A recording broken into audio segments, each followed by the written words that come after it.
the intro music. Yeah! Woohoo!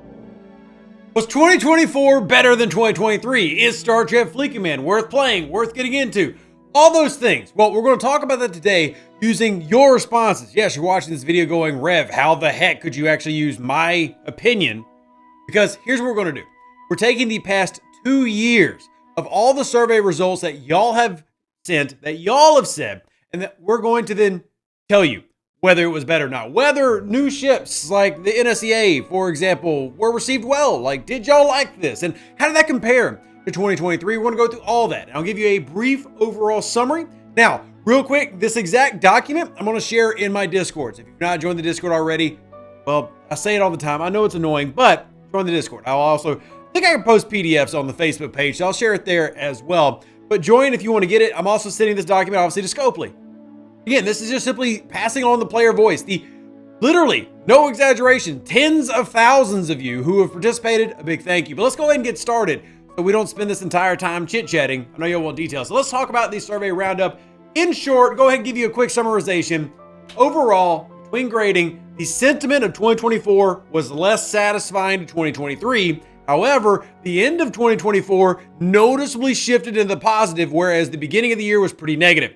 So you actually see an inverse. In 2023 was the opposite. 2023 started really strong, ended really poorly. 2024 started really poorly, ended really strong. But let's go over actual details of what that looks like. And to do that, we're going to give you handy dandy charts. Now, my name's not Jules in blue, so ours may not be the prettiest, but you'll get the general idea. Let's start with officers. Here's your general chat. Now, what you're looking at here is you're seeing grading each month with a max grading of 5 for each officer. And y'all remember the grading system? That's exactly how it would work. So during 2024, officers have not been as well received as in 2023, which you can see in the grading itself, with there being more grays up as 2023 than red, which is a little bit lower. And you can see the decline there from this year as well. And I think a big issue with this simply comes down to an overabundance of officers and getting the same thing rehashed over and over, or simply having, unrealistic power creep officers, and there's just no real semblance of balance, no real semblance of consistent sourcing. There's a lot of issues with the officers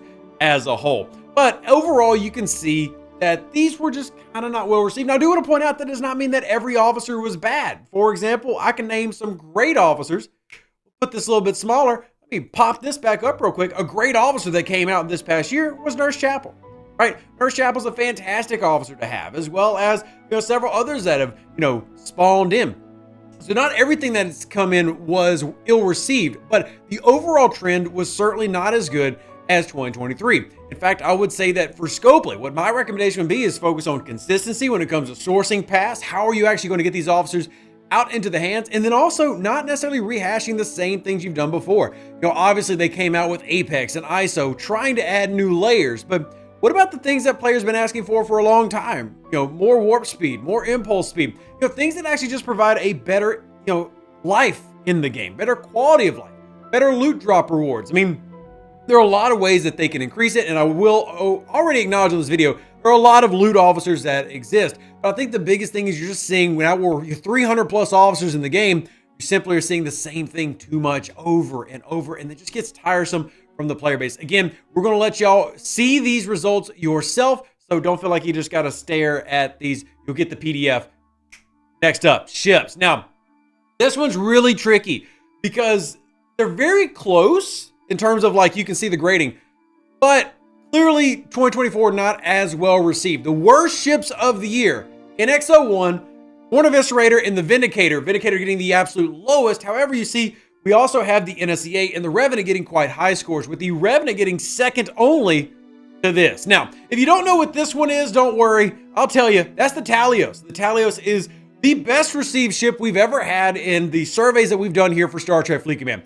It is loved. It is an absolute juggernaut, and even today is still quite useful 2 years later as an overall good ship. And it receives praise, and people still buy the thing. When they go to new servers, they haven't maxed ever dart, they buy the Talios. I mean, it's just that well received. Now, the Revenant also has gotten fantastic reception. One thing that we're seeing, though, as you can see, the trend for ships in 2024 is ascending, as in, generally speaking, they got better at the end of the year, which is what I kind of told you at the beginning of this video. And then in 2023, kind of got worse, but still had really good scores, with the exception of just one.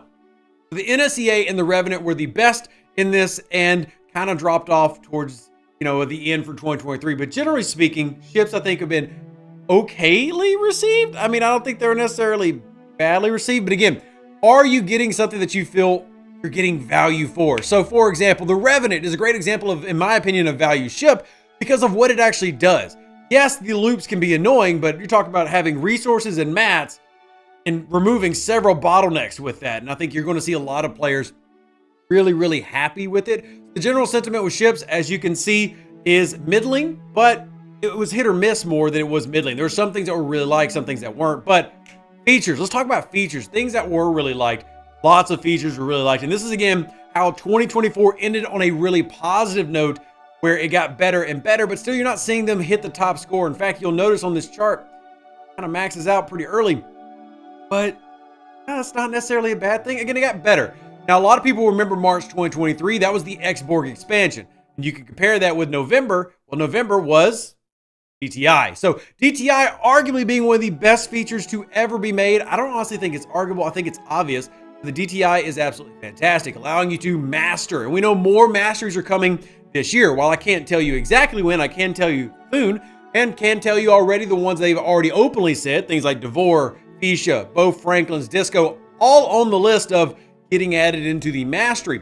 This is a fantastic program. People really enjoy that. And obviously that's going to really, move sentiment positive when it comes to the features themselves. But at the same time, you have a lot of negative that is going to get said with the amount of features that get released. And I know that's going to be a big talking point for anybody in the comment section. Yes, I get it. Feel free to share your opinions as well. That has been a huge issue. The fact that every single month for 2 years is new feature after new feature, which most games would take every quarter doing a DLC. At the same time, I've said it a lot, they're not going to stop that process, so I'm not going to harp on it too much. But do want to do some quick observations when it comes to this. Players loved month or two, but did not add a new loop. They love that, and you can see some of those in our feature list, where some of the best graded months were months that had small loops or condensed loops, not loops that said, hey, 2 armada types, 2 currencies. Those get received very negatively. Sub 40s regularly missed out in 2024, which led to a lot of negative grading.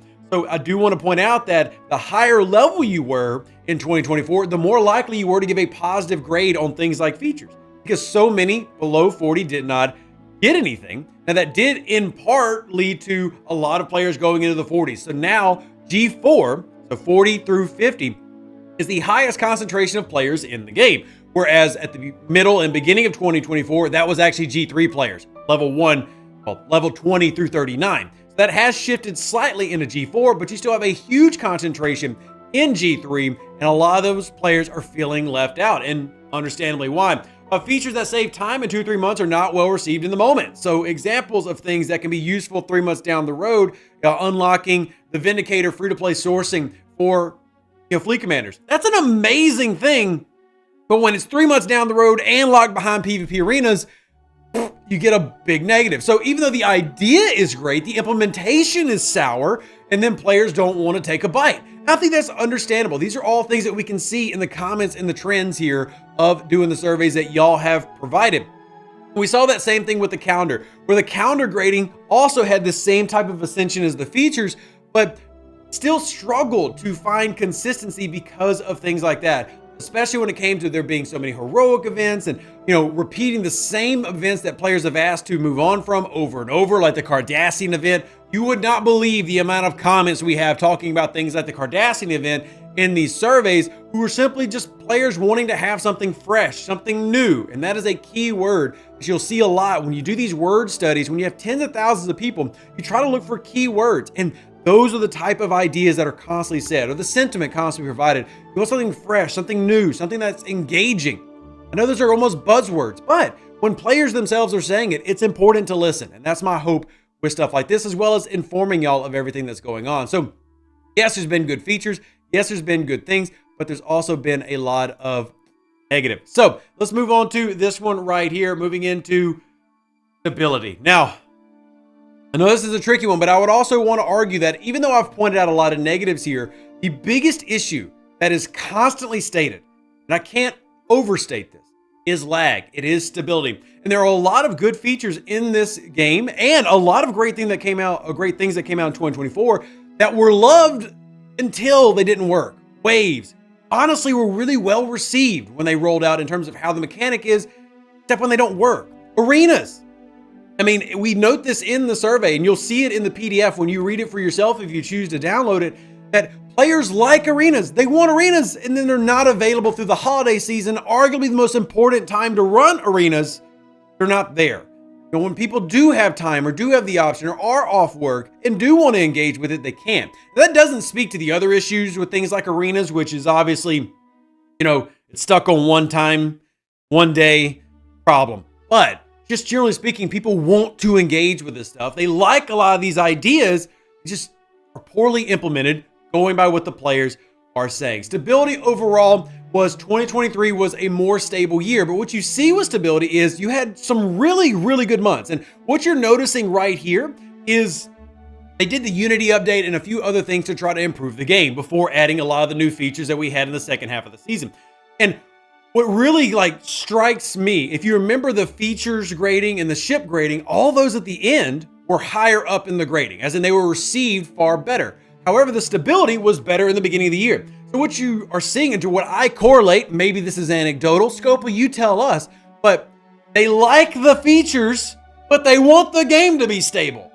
No shocker, people are upset when good ideas get implemented in a poor way, or in an inconsistent way, or in an incomplete way, or simply non-working way. And then you get stuff like this. But generally speaking, the players had really good things to say about a lot of the ideas that Scopely threw out there. And I think that's important to denote, right?